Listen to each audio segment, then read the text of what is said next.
question.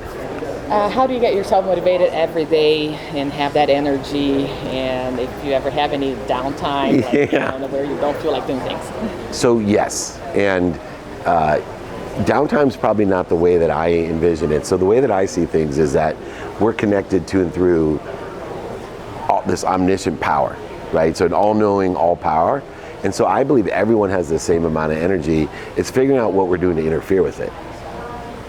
So, at 55, I have more energy than my kids. I have more energy than the young people that work for me, because instead of trying to get more energy, I'm actually seeing what I'm doing to interfere with the energy. So to get motivated when I'm interfering with it, I separate motivation and inspiration. So motivation is getting up, getting started, getting back up, getting back started. So there's two different ways that I get motivated or clear the interference between me and the trajectory of what I want to be and that power. So number one, I lower the bar. Because 0 to 1 is harder than 1 to 100. And so I lower the bar so I can get 0 to 1 done. So like if you don't want to work out, I'll tell myself, today for my workout, I'm just going to put on my gym clothes and then go back to bed. I've never gone back to bed. And then I also tell myself, once I decide not to go back to bed, the first 5 minutes suck. Like if you want to get motivated, just acknowledge the fact that for whatever reason, we don't like to get started, get back started, get up or get back up. And so when we acknowledge it by lowering the bar so we can get up or get back up, and then acknowledging it sucks to get started, I don't know why. I don't know why it sucks to get started, but working out's the easiest one to think about. How terrible it feels for the first 5 minutes, but yet I've never finished a workout and said, man, I wish I didn't do that. Right. I feel really lousy now. But this is everything in life is that way. And so if we can use those two techniques to get motivated, but also realize motivation is not inspiration. Right? Motivation gets you up, gets you back up, gets you started, gets you back started, but it's not going to get you there. What gets you there is the identification of what is interfering with your inspiration. Not thinking I have to get, so you have to get motivated, like get up and get started, but you don't have to get inspired. What you have to do is clear the interference between that and inspiration itself. So you have ego, you have all these things, meanings that you're giving whatever circumstances. I've identified them as, a need to be separate in the form of being right, offended, anxious, frustrated, angry, guilty, resentful, all this waste or interference of a gift of energy, of inspiration that I've been given. So for me, it's systematic, and yes, all the time. First of all, I told them in there, right? You get kicked in the face 8 times a day, you better figure out how to clear that pain, that interference. And so I use time as a variable to see how quickly, I call it minutes and moments strategy. What used to take me days, weeks, months, and years to get rid of now takes me minutes and moments. Right? I have a terrible need to be offended. It almost ruined every relationship I had, because I put this expectation on, like, I can't believe they didn't invite me to this. I can't believe they would do that to me. I can't believe they cut me off. And all the things I couldn't believe they were doing to me, I was doing to somebody, because if I have one ticket to a football game, I can't invite everybody. So I started realizing, I bet you maybe 4 of my brothers are sitting at home wondering, why the F didn't David invite me when I only had 1 ticket? And my other brother was with me when I got offered the 2 tickets. So it would have been really awkward not to invite my one brother. And I'm only telling you that because the same thing happened to me. I didn't talk to one of my brothers who I bought his first truck. Like, I did everything for my littlest brother, right? And he didn't invite me to a Padres game. He invited my other brother. And so for 3 months I didn't talk to him, and my mom called me and she's like, why aren't you talking to your brother? I'm like, that asshole didn't invite me to the Padre game. I've done everything to him. Why would he invite my other brother? He hasn't done shit. He's a bleeder, right? And she's like, what are you talking about? I'm like, she goes, you can afford a ticket to the Padre game. Why don't you call him and tell him you want to go to the game and buy your own ticket? You freaking run the most notable sports agency. I'm like, yeah, but he could have invited me. She goes, I was there. Your other brother was sitting right next to him. And someone offered them 2 tickets. And so, of course, he's going to give it to your other. But I spent 3 months. Now it's just minutes and moments, because I'm like, okay, what ego-based consciousness am I prescribing to the fear that my brother doesn't like me more than my other brother? So it's the circumstance, right? Of course. But we do that all the time. Our kids do it as salespeople, and it ruins your life over the littlest, dumbest things. Like that's a really important, and it's a matter of shifting a paradigm of, wait a second, right? This is how the system works. I'm connected to an all-powerful, omniscient source. I'm interfering with it.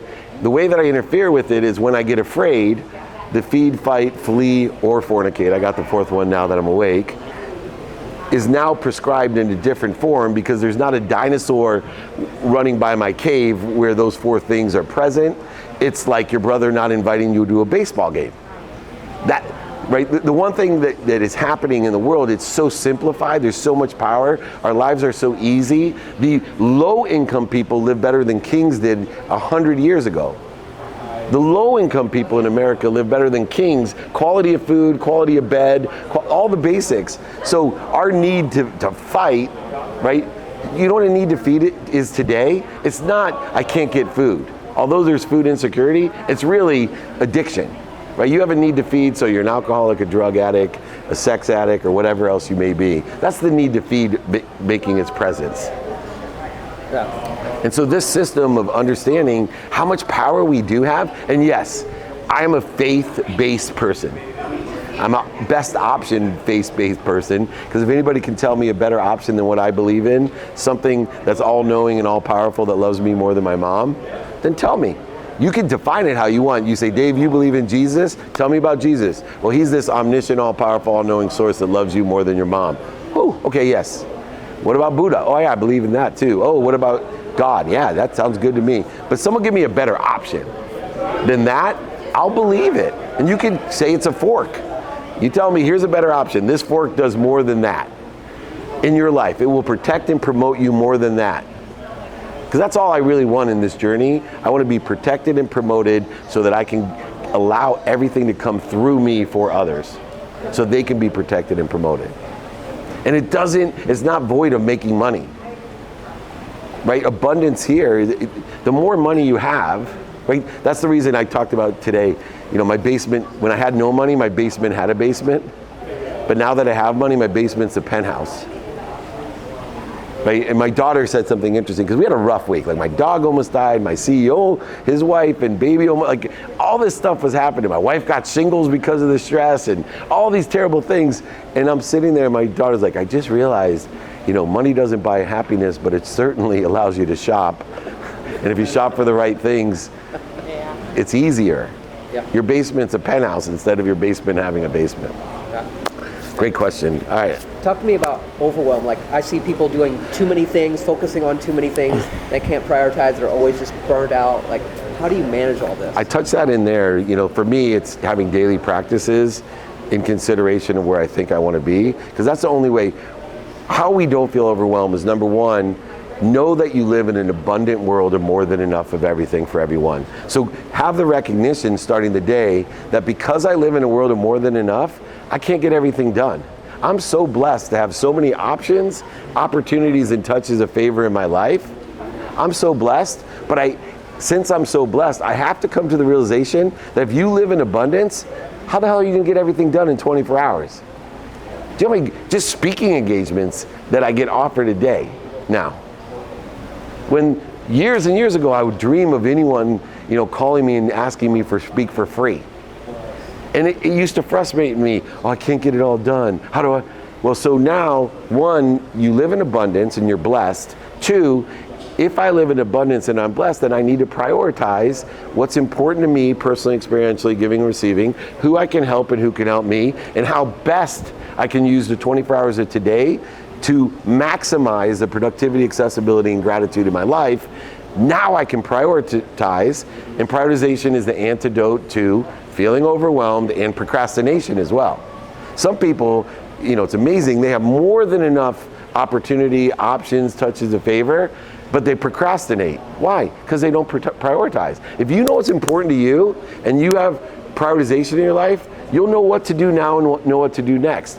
Nothing is more productive than knowing what to do now. Why? 100% of the things you do now get done. It's a minimum, because time's the dependent variable of all matter to me, it's a minimum of twice as much time if you don't do something now. So my first question when something presents itself, activity I planned or activity I don't have planned, because remember, when you do come up with well-developed plan in the student of the calendar, God's gonna laugh at you. He loves to laugh at well-developed plans. So I've already outdone that side by identifying and studying the empty space in my calendar, the free space, the activity I don't get paid for, so I can reprioritize quickly when I get kicked in the face or God laughs at me. I'm prepared for it.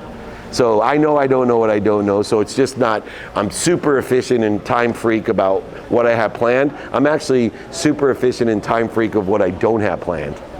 Because I know there's going to be more of what I don't have planned if I live in abundance and believe in my source of faith, because I don't know what I don't know. So source or God or faith or Jesus is going to tell me with pain, hey, you're moving in the wrong direction, fool. I want to, see, remember, why faith is so important for me. So think about this. If there is an omniscient, all-powerful source, and it loves me more than my mom, when I was young, I went, and I was like 3, I went and we had beach fire, and I went to put my hand in the pit, because it looked super cool, and it was warm.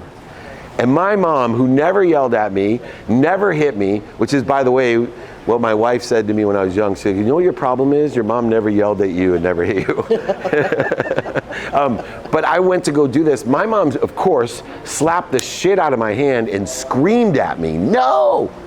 I started to cry, which some of you have realized doesn't take much. So when she hit me and yelled at me, I bawled. And I'm like, Mom, why are you punishing me? And she immediately hugged me. I'm not punishing you. I'm protecting you. I'm promoting you. And that's later on in life what clicked to me about faith. Like, what if what I believed in was something way more powerful and way more omniscient than my mom? Everything in my life, not getting jobs, people screwing me over, not getting deals done, losing money, all that. What if those were all fires? And I was reaching out thinking, this is what I want. I want to touch that fire. And this source of mine who loves me more than my mom and knows everything's like, I know you're not going to understand this, fool, but I'm going to take all your money away. I know you're not going to understand how this is going to be protecting and promoting you, but I love you like your mom. But I know everything. Your mom knew a fire would burn you, but she doesn't know that the internet wasn't a fad, or not going to med school would have been a good thing to you, or whatever else is going on in your life. My fiance and I breaking up when I was in law school so I could meet my wife, my dream girl. That was all punishment. But yet, here I am, 55, going, thank you, God. Jesus, Muhammad, Joseph Smith, Buddha, whatever you believe in is your source of faith, for protecting and promoting me and taking that girl from me and taking my money from me. Because I will tell you, even my money, I know, now it's 15 years later, that if I didn't lose everything, number one, I wouldn't be able to do what I do today, but more importantly, I wouldn't be here. I literally know that I wouldn't be here. I was on a trajectory to die. Literally, a slow, painful, awful existence. But there's a source that just said, hey, this is a fire. You think it's warm and inviting. Do you remember back then asking for the universe for a change or for some light at the end of the tunnel? So 2 years before I lost everything, when my wife was going to leave me, I sat down and took stock in who I was and what I wanted to be, and then started practicing. Practicing values was the first thing I did, and I started identifying, shit, you're surrounded by one of the smartest things my wife did, as when she gave me a chance to prove that I could live with the values of the person she met when we got married, was to fire people from my life. So I had all these friends from elementary school, junior high school, and I was doing the wrong things. And they were bleeding me. See, I have a matrix for people in my life now. It's a bleeding and feeding spectrum. So I identify how much is this person feeding me and how much is this person bleeding me. Then I add in a matrix of relativity so that, for example, my mom is extremely relative to me, so she can bleed me. But I used to let, the kid that was 2 years older than me that I looked up to when I was 16 because he was on homecoming court and super cool, and I would let that person bleed me because I wanted to please him and be still validated, right? It was almost like this insecurity, like, look at me now, you were the homecoming king, who's the king now? And so I would do all this dumb shit so that they would like me. But not only were they bleeders, but they weren't at all relative to me at all. If you're gonna bleed, you might as well feed the person who's most relative to you, like your children and your wife and your mom. So it should be worth it, right? Yeah. And so it's important not just to identify who's feeding and bleeding, but use the theory of relativity to identify, because we want people to take from us, but you want the people that are closest or most relative to you to take from you, like your children. Like, I give everything away. It doesn't mean I give everything away to charity. I need nothing, right? I just literally goes from my wife to my children to my mom to my siblings to my local community to my state to my country and to the world. You saw, I give a lot to the Unstoppable. I'm chairman of that foundation, but the amount that I let the foundation in Africa that I'm chairman of bleed me, compared to junior achievement in America and the world, compared to the local Boys and Girls Club in my own neighborhood, compared to my own siblings and nieces, and compared to my kids, compared to my wife, compared to my mom. You can see, if I have these resources, they go away, but no longer is it the guy that's 2 years older than me in high school. So how do you prioritize all this stuff, like in time management? Because you have your daughters and you have your wife, but then you have all these relationships. So I mean, it's a long I touched on this. This is super important. So first of all, you have to determine your non-negotiables. You have to know a formula of time. 2 minutes is worth more than 2 minutes a day is worth more than 2 hours on a Saturday. So what I do is I make non-negotiables of stuff I need to do every single day. So for me, 7 hours of sleep. The only coach I've had for 17 years consistently, and I have a coach always, and it's always a person that sits in a situation I want to be in, so I can ask them for directions, because that's the easiest way to get there. I stopped trying to figure it out myself. I'd rather you pay the dummy tax and then give it to me, and that's what I do for others. That's why I know what I know. So what I do is I have a sleep coach. So 7 hours non-negotiable. I have an unwinding routine. So my tomorrow starts tonight at 9 p.m. Pacific time, midnight Eastern time. So I unwind to put myself in a position of recovery and access. Then I have a meditation coach to transcend, because I recover and access information in my sleep. Then I have a meditation coach to transcend that information so I can use it during the day. Then I go to the pragmatic time, minimum of an hour a day on my health, minimum of time. So Marissa gets 2 minutes a day minimum. Now people freak out on the internet. You only give Marissa 2 minutes a day. No, minimum. You've already seen I've given her more than 2 minutes. But my wife and my 13-year-old get 30 minutes minimum a day. My mom gets 1 minute a day. You want to heal your relationship with your mom? Call her every day and tell her 4 things. I'm happy, I'm healthy, I love you, and I appreciate you. That's all a parent wants to know. They won't make you do the dumb shit like drive over here and fix my screen door. I can pay someone. No, you need to do it. Yeah, because you haven't told her that you're happy and healthy and love and appreciate her every day. That 1 minute, that will save you a ton of time. So then I have minimum 10 minutes a day to study time. And then I have a minimum of 10 minutes a day to stay relative to the people that are relative in my life. So I have a list of about 3,300 people, and I spend a minimum of 10 minutes a day calling, texting, or emailing. Just write down the list and I just check it off, so that Neil will get a text message every 2 months if I haven't seen him. If I see him here, I'll check him off my list. So he goes kind of to the bottom. But that keeps me in touch with all these people, so that when you ask Marshall Falk, hey, will you fly the back row commercial to come here, speak to these people that you don't know, and fly back at 7 in the morning, when people pay him $100,000 for an appearance or signing, he'll say, as you wish. Because when he asks me, will you jump on this or do this, or when I find someone that helps him, he doesn't want the $100,000 to speak here, because he makes millions in our relationship. That's how it's done. I love it. Thank you. Cool. Next question. I got one. Yes. So how do you kind of touched a little bit on like the primal sense, like, you know, we're not being chased by animals, and we don't have to like fight for our lives. Most of the time, right? We live comfortably. In most instances, right? So how do you ignite that primal fire? Like, because sometimes I find myself like, okay, like, you know, you talk about motivation. Well, it's hard to be motivated every day, and then I think that's where discipline comes into play. Like, if you say, hey, I have to do this every day, but then you know, you've got your why, but you know, where do you get that primal, like? I'm applying my why, right? I'm not searching for a why anymore. So this idea, see, if you can get the paradigm shift that I talked last night of the energy crisis we have with people today between who I am and who I want other people to think I am. That's the biggest energy crisis today, especially with social media. So understanding I am, when I wake up, I am happy. So now I'm looking out for what am I doing to interfere with my potential happiness. I am healthy. What am I doing today, eating wise, movement wise, mentally, to interfere with my health?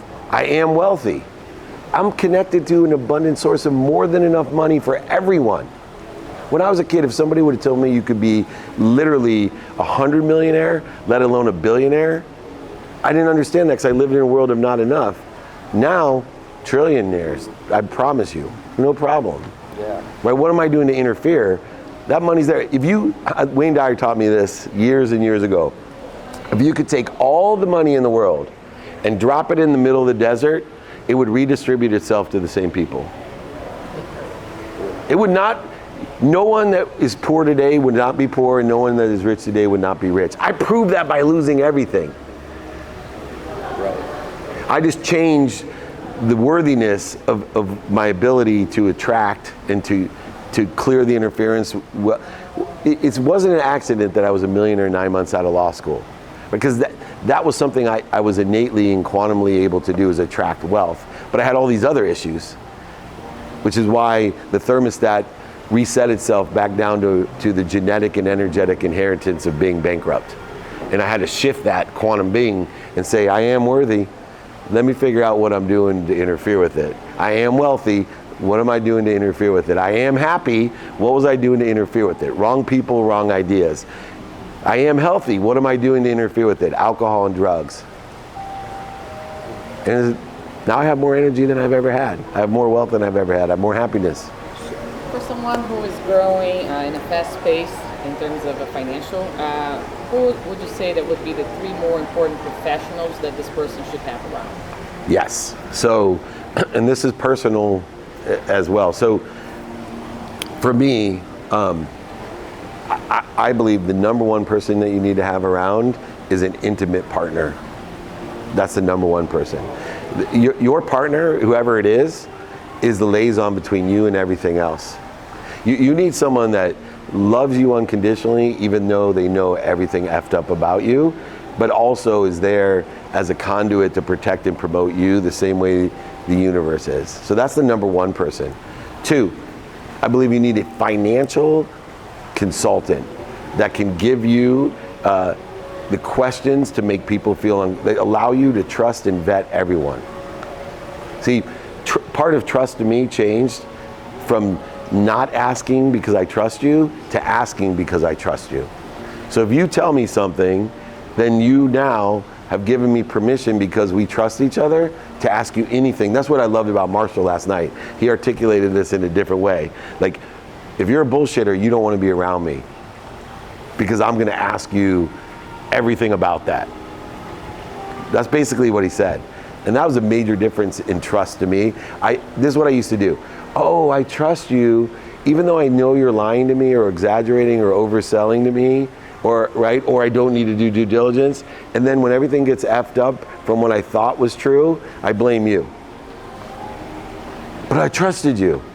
No, trust is vetting somebody, asking uncomfortable questions. So have that financial person, so you know a question. CPA or really could be a financial fiduciary, some type of fiduciary, not just a sales broker. Not just a CPA, not just not someone that's selling you stuff. but a fiduciary that has a duty to vet, because that's what a fiduciary does. And then for me, the third person, so you have your intimate partner, you have a financial person, then for me, it would be a person who is a self-development, could be spiritual, theoretical, philosophical, inspirational person, or combo thereof. David Meltzer. Thank you, but if that's the, but I think it hosts three things in that realm. A mentor, so like if I was gonna choose this person, I'd want them to sit in a situation I wanna be in. That's a mentor, to teach you, to show you how to get to where they are. They would be a good teacher. So someone, there's people that are in positions that I want to be in, but they're horrible teachers. Like Warren Moon was one of them when it came to quarterback. Cam Newton wanted us to represent him, and instead I'm like, let me get you the best agent. But he's like, Warren, will you coach me in quarterback? And Warren's just like Marshall, almost identical. Dude, I don't know how to teach you that. Like I can do it, right? I can be a mentor and I can show you what I'm doing, but I can't teach you how to do it, right? Just like Tiger Woods has a coach, teacher, and a mentor. Even though he's the greatest golfer, none of them can do what Tiger could do. So the last one is a coach, which is for me the inspiration. A good coach brings the best out of you. He may not be able to teach you, he may not be a good mentor, but a good coach, he's the one that's gonna bring the best out of you. He's the one that's like, you think you're done? Man, you're 40% of the way there. Let me bring the best out of you. And so that third person is that mentor, teacher, and coach, a fiduciary of some sort, and then an intimate partner. That first one has been the hardest one. That's hard. Trust me, that's where most people, because it takes more time. It's easier to find the other two, but you know, there's so many variables involved in having that. But you asked me what I would do. That's great, thank you. And it took me, my wife hated me when in the 4th grade, and I got engaged to somebody in law school, so it took me a long time, and I almost lost her, right? Yeah. So that's great. Yes, sir. What's an experience of when someone took a chance on you? So the football was the number one that, you know, in college, that no, you know, I joke around. I had a long list of colleges that wanted me to play football for them. So Coach Weedoff, my football coach, took a chance on a 147-pound football player, and I'm glad he did. I used to call myself an average Division III football player.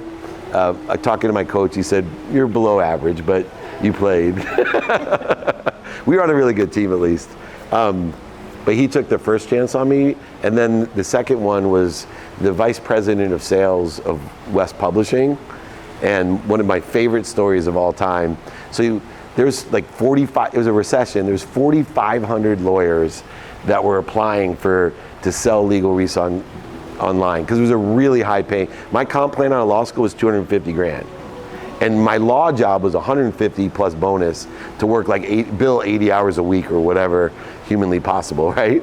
And so I got down to the finals and I met with the VP of sales, and he's like, why? We're looking for someone with 4 years of legal experience. You're still in law school. Why would I hire you? And I said, because I may not be a great lawyer, but I can sell ice to Eskimos. You hire me and I'm not in the top 2 of the 4 people you're hiring to do this, then you hold my commissions and you keep the commissions, and I'll just take the salary and expense account and leave if I'm not in the top 2. So I'm guaranteeing you. And he looked at me and he goes, I'm old, so it was 1992. He said, do you have a picture of your girlfriend? Plus politically correct, right? It's a different era. Anyway, there's no phone, so I actually carried a picture of my girlfriend in my wallet, right? In the wallet? Yeah, right. Yeah. So I handed it to him, and no lie, talk about taking a chance. He looked at it, and he's like, you're hired. I said, what? He said, you're hired. I'm like, because I have a hot girlfriend? He goes, no. Excuse my language, but he said, if an ugly fuck like you can get a girl like this, you must be able to sell. Which is really funny, because when I was hiring sports agents, I used to take them to a bar and I would say, here, see that girl? get her to go home with you. Because the key to being a sports agent was to get a client and keep them. So if you couldn't get a client, you're not going to be a sports agent. You'd be a good sports lawyer. So those were the two people that really took a chance on me. Getting to play college football changed my life more than anything, and then working for West Publishing changed my life more than anything. And I would add my wife giving me a second chance as well, changed my life. So who's someone that you've taken a chance on? Thousands of people. So, I mean, some of them are here with me. So I'm willing to give 5 minutes to anyone, right? And I know that I can help. I spend more time creating a system where I can help all of you. You can take 5 minutes with me. I don't have to listen, because at the end, I'm going to tell you how I can help you. Here's how I can help you for free. Here's how I can help you in a group setting.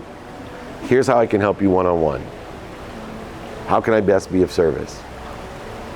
And so I take a chance on probably millions of people now because I do so much for free. But, you know, I would, I think it's one of the best things in my life is I want to be that person that you look back to and say, like, and people do, like, I'm planting seeds. Because of the internet, you don't even know who you're taking a chance on. Yeah. But I get these cool, you know, unbelievable stories of the impact that it can have taking a chance on someone. Look, I don't need to do every single day I'm doing it. 7 days a week.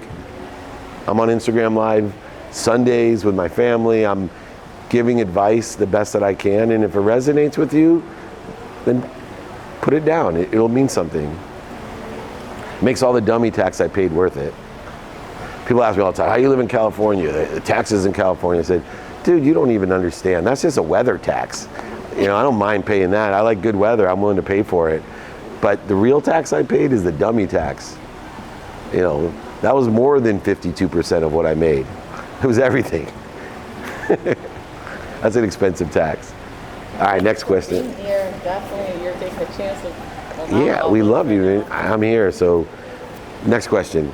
So, like, what's something that you feel like is a valuable experience? Like, so many people, like, I want to go to zero and I want to be famous or I want to be rich. Yeah. But there's certain things that I think, like serving tables or a sales job, like, what are the things that you feel like people should try out to get the lifestyle? Oh, there's only one thing to me. And this is the reason I lost everything. It's the thing I teach everyone. 3 words.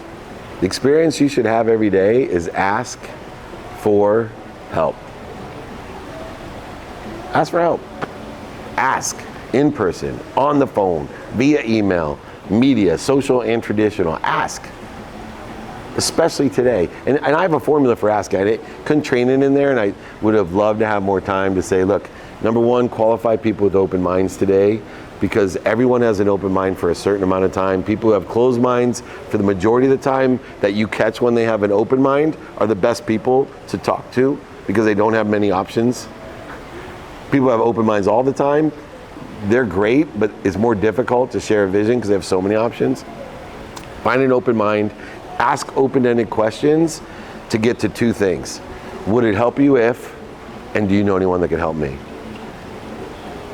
That's the experience you should have every day. Not the specific people, but who do you go to ask for help? Yeah, so every day, right, remember, according to what I want today, personally, experientially, giving and receiving, I might ask Brian for tickets to a game. I might ask Marshall to come and speak to you guys, or Angelo Pizzo. I might ask my wife to, you know, return a microwave for me. I'm very spiritual, but I'm very pragmatic. Like I have this brand, Ferocious Buddha, because this here represents the biggest challenge people have. They don't understand how you can be ferocious, goal-oriented, you know, so involved, but still be like, I allow it to happen. I don't allow anything to happen today. I allow the outcomes from my ferocious behavior to happen because I trust that what's going to happen is to protect and promote me as long as I do my best, learn lessons, and have fun today. I'm ferocious every single day. And I'm very clear that the mathematical formula of what I want, or coincidences, or karma, or luck, is what I pay attention to today, and what I give intention to today. What I do, say, think, feel, and believe today, in a trajectory of where I think I want to be, by giving meaning, learning lessons of the past in that trajectory, will equal the coincidences I want tomorrow, or the karma, or the luck I want tomorrow. But I'm a ferocious MFer. Try to keep up with me in one day, and you'll be like, that guy is a maniac. But you know what? I'm totally Buddhist about the outcome. Oh, I wanted to do this, and I got this. I used to think that was a failure. Now I think it's a promotion. Right? I worked so hard, and all I wanted to do was to do this, and I got this. No, it's about, I worked so hard every day, and I'm learning lessons to get me there. That's what you want to be. What was that process for you that you did disassociate with something? So I remember, for me in law school, my oldest brother passed away. The recession hit, so and some people have this experience right now. I had a $1,100 a week paid internship at a law firm going into my third year of law school, and they called me right before the summer, right after my brother died, and said, hey, we can't afford to have a summer program. So you're looking at a completely poor dude that was about to make $1,100 a week. And for me, I literally was punished. I cried to my mom. I went home, I said, I'm leaving law school. I got a sales job in Japan selling golf clubs for 60 grand. That's more than most lawyers are making right now. I'm quitting. And my mom's like, if you don't invest in yourself, what are you ever gonna invest in? You're making a huge mistake. And I was like, but I'm being punished. I did everything you asked me to do, Mom.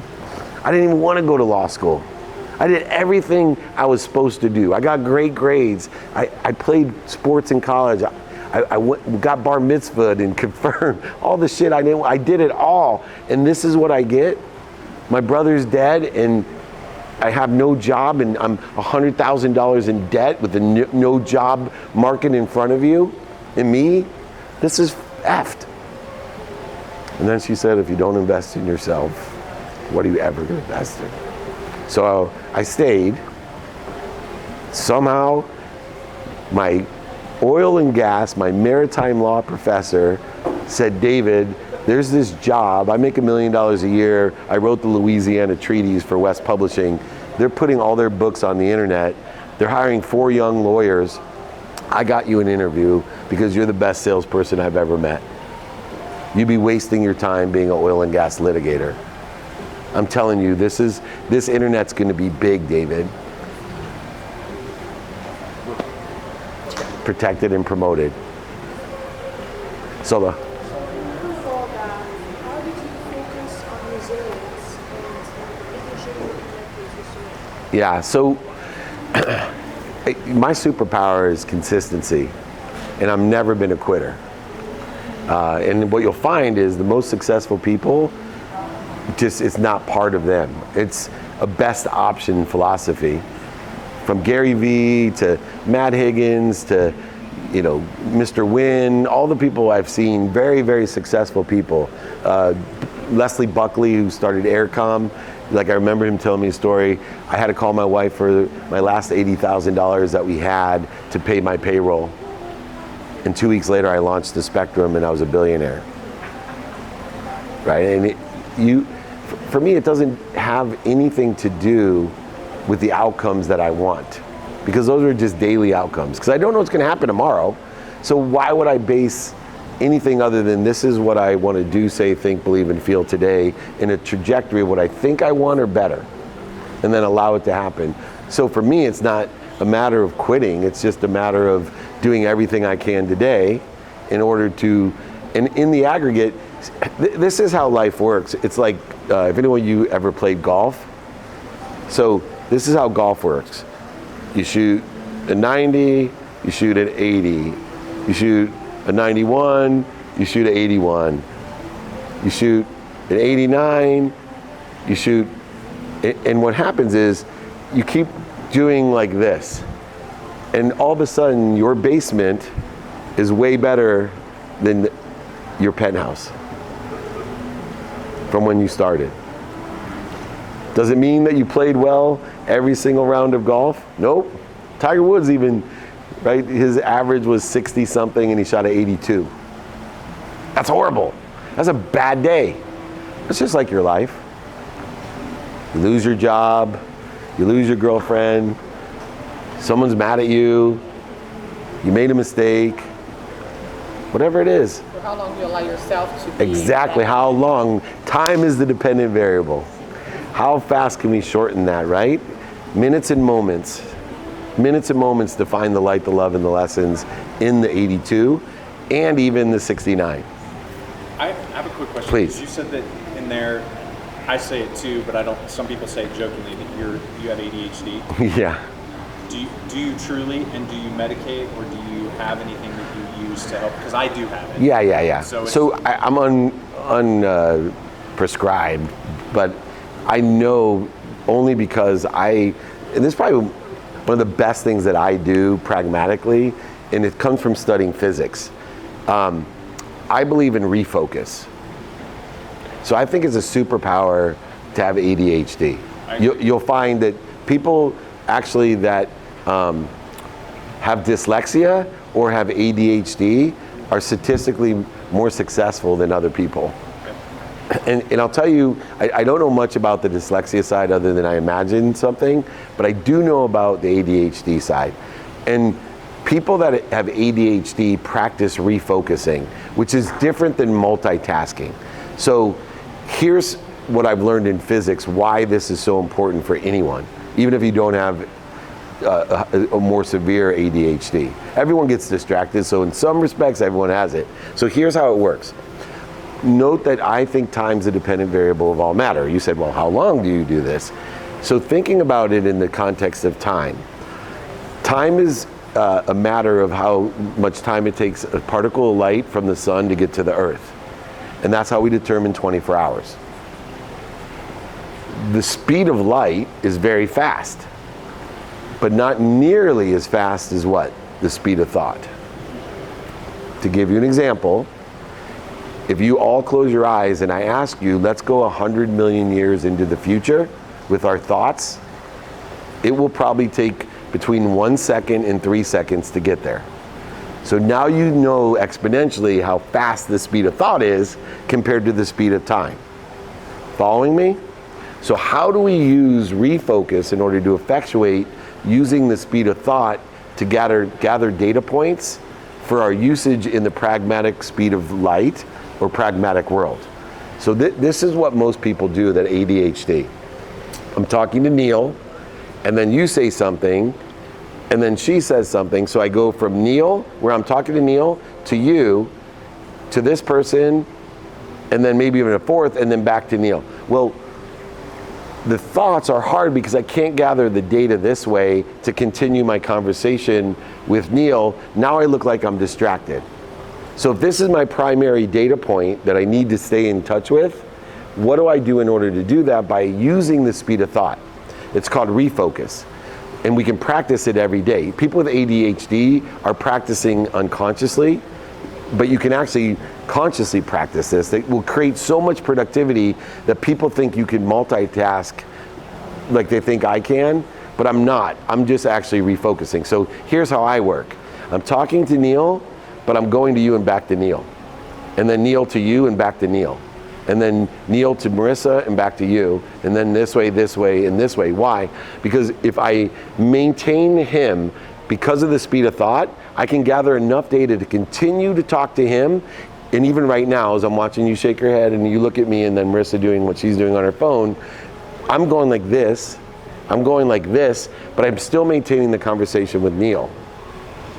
Because I can gather enough data by keep on coming back to the central point, but still get tiny bit. I don't know everything here I got, but I don't know everything here, and here, but enough to do something. So why is this important? The way that I learned how to do this is I will do my emails while I'm talking to people. So my coaching calls, and these guys have seen it, I do 3 or 4 things while I'm coaching people. Because that enables me to have 100 one-on-one clients and be able to effectuate what I do. Because what I'm doing is I'm always centered on the conversation I'm having, but I'm putting it on mute, talking to my wife, listening here, there, but you gotta go back and refocus. Most people wanna do this, here, here, here, here, then back to here. Now I've dissipated all the data because I'm not smart enough to get from the thoughts that I'm having it into the pragmatic world. So if you want to be more efficient, effective, statistically successful, productive, accessible, and gracious, learn to refocus, practice refocusing. And because we have email and text, we've been given one of the best practice tools, like your own driving range, of ADHD or refocus. Yeah, that's a really good one. So how do you do that when you're, so what's your main focal point, like you say, when you're doing your one-on-one coaching and you're doing emails at the same time? So do you go back to the emails as your main No, my main's point? the coaching call. So the call is that, Yeah. and then you go over to Which comes into prioritization, right? That I know that I'm just, even if I got an extra 10 emails done each of my coaching calls, I do 4 coaching calls a day because that gives me 100 a month. Even if, I do 10, that's 40 extra emails. Right. So, Do it now in one of your interviews. Exactly. And that's why people are like, how does he DM me on a Friday night? Because when I'm staying engaged with my family on a Friday night, that I can still have a conversation and go ahead and just kind of slowly but surely go through my DMs. I have a situational question. Say, you've run many businesses and been tasked, got to the point where it's time to scale the business. Yes. So when you get ready to scale a business, or you find that point where you're like, okay, it's time to start scaling things, what would be like your checklist or your sort of like, let's go down the list to get everything kind of organized to put things in play? Yeah, so what I do is first I separate today to scale a business, what I can outsource and what I can't. Right, because the fastest way to scale a business is be able to outsource, because, determined upon how and what you need in a business to scale, it's really easy to scale a business when you can outsource the people. Right, so right, or the technology or whatever. So I separate that at first, because then it's just a matter over here of what software I need to buy, or technology I need, or what people I need, because they're available everywhere, right? And then I just have to do a cost analysis aligned with my timing and risk tolerance in order to know what things I need to outsource in order to effectuate scaling. The real goal of scaling, where most people fall down, is they can handle this, and a lot of them primarily focus in on that because it's easy, and they don't realize the real way to scale to 1,000, 10,000, or 100,000 people is that we have to take this on. So if I'm scaling a business, I'm having, let's say I have just me, or if I have like 5 business unit leaders, here's how I do it. I invest in this person that's going to be the next leader by having them shadow for a period of time and do nothing but shadow, see what resonates with them and what ideas they have for the business by shadowing me or another executive. Then after that investment, I have them work with directly me or another executive of the company, and then they work with each other. Once again, what's resonating and what improvements can we make? And then supervise. Once they're supervised, I now can bring in another leader and do the same thing. So, like my business, I have 4 of those people that are, because right now I have four leaders. So I'm here, I have 4 leaders with 7 people underneath each of those. So 32 people, and we outsource 300 people. Some part-time, some full-time. But not counting the outsource of AI and all the cool things that we also pay for. This one business leader, he and those 7 people, their whole job is in charge of these 300. That's their whole job. Editing, captioning, AI, the CRM, the SFAs, there's so many different things that these outsourced people do for me. But these other people, right? So this one doesn't need the same type. But my goal is to flip it on that these 4 move up to here. The 7s are this way, so there's 28 people eventually, and they have 7. Okay. And then maybe there's 3,000 people outsourced, and then that'll put me somewhere between 100 and 300 EBITDA. When I get so that's how I'm scaling my business. Right. That way, and that's how I consult other people to do it. And we've built, like Everbull is one. There's a variety of businesses. A lot of MLMs I'll do that for and show them how to do it. Yeah. Here's the irony. Most people, with the vision that I have and the knowledge I have of doing it, most people are afraid to make a 30 to 90 day investment in a leader. Which, it blows my, do you know what the retention rate, because you spend the 30 to 90 days are? Do you know what the recruitment rate is because you're willing to make that investment in the person? And then the productivity rate? So, but people are so short-sighted, like, Dave, I'm paying this person, $200,000 a year, or let's say 240 because the math's easier for me. So you want me to invest $60,000 into him shadowing me, or her shadowing me? Yes, I do. Because at the end of the year, it'll be worth 600. Can you see any reason you won't want to? If I told you today, give me 60 grand, and I can guarantee you at the end of the year, you're going to have 600 grand. Can you see any reason you won't want to do it? That's what I'm telling you. Invest in that person. Meanwhile, they're okay with the person leaving in 90 days because they didn't do the shadowing, right? Leaving, which costs them 100 to 200,000 every time the person leaves.